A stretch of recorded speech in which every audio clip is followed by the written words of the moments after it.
The other big story that we're tracking today, the US government remains unfazed despite facing lawsuits from top universities, and that to Ivy Leagues, mind you, over its decision to bar visa for foreign students taking online courses only.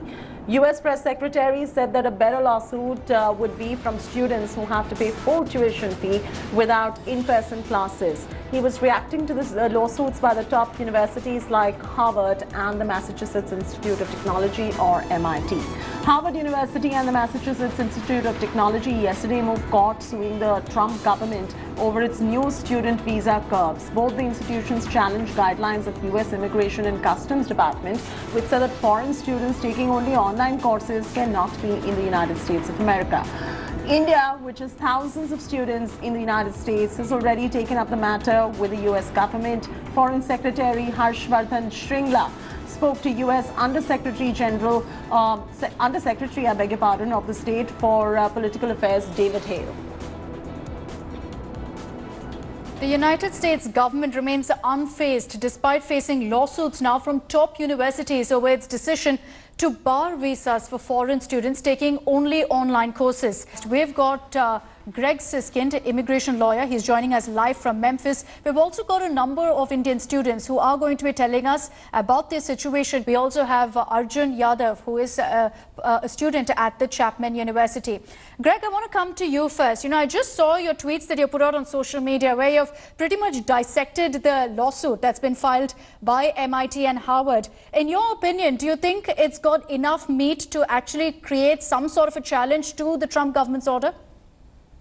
I do. I think that they laid out a very strong case that the way that the administration rolled this out is a violation of the Administrative Procedures Act, a couple of different sections. They went really in great detail in this lawsuit. It's amazing that they did this in 48 hours and showed point by point how the administration failed to comply with the rules for how they can roll this out. So I would be more surprised now if a judge didn't stop this rather than if this actually goes forward.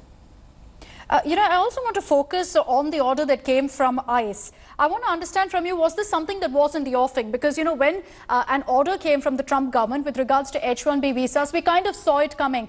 This seemed to be out of the blue, completely unexpected. That's right. We had advance warning about what might be happening with respect to the travel bans that have been rolled out over the last couple of months. This was something that wasn't expected, especially because the Trump administration just 3 months ago indicated that they were going to have the policy of allowing online learning in effect for the duration of the emergency. That's their words, not Harvard's. So, you know, most of the higher education community felt like they were going to stand by what they had said, and when the emergency was over, they would revert back to the old rules. So this was a complete reversal by the administration, really with no warning. Have you seen anything like this before? You know, I'm sure you've dealt with many, many cases and many orders from the ICE. Have you seen any sort of directive like this before? No, this is the first time we've seen anything remotely like this involving foreign students in the U.S. and it's usually a fairly quiet area of immigration law, student immigration, but this was pretty dramatic, and really, I've been doing this 30 years. I haven't seen anything like this. So we were having a conversation earlier, and Arjun, you were telling me that there's a lot of concern, there's a lot of anxiety, understandably so, among foreign students there. Yeah, I mean, if we can go back to when the crisis really hit everyone, students were told that the colleges and universities were shutting down, and they weren't given any notice. Do keep in mind that most of these students lived in dorms, so they were asked to vacate. Most of the students live off of the on-campus jobs, and because the universities are shutting down, they can no longer resort to that source of income to manage their rent or living expenses. So there's this huge cloud of anxiety and paranoia, not only around their future or career, but also around their physical well-being, because back in March, nobody knew how lethal or the extent to which this virus can pose health risks.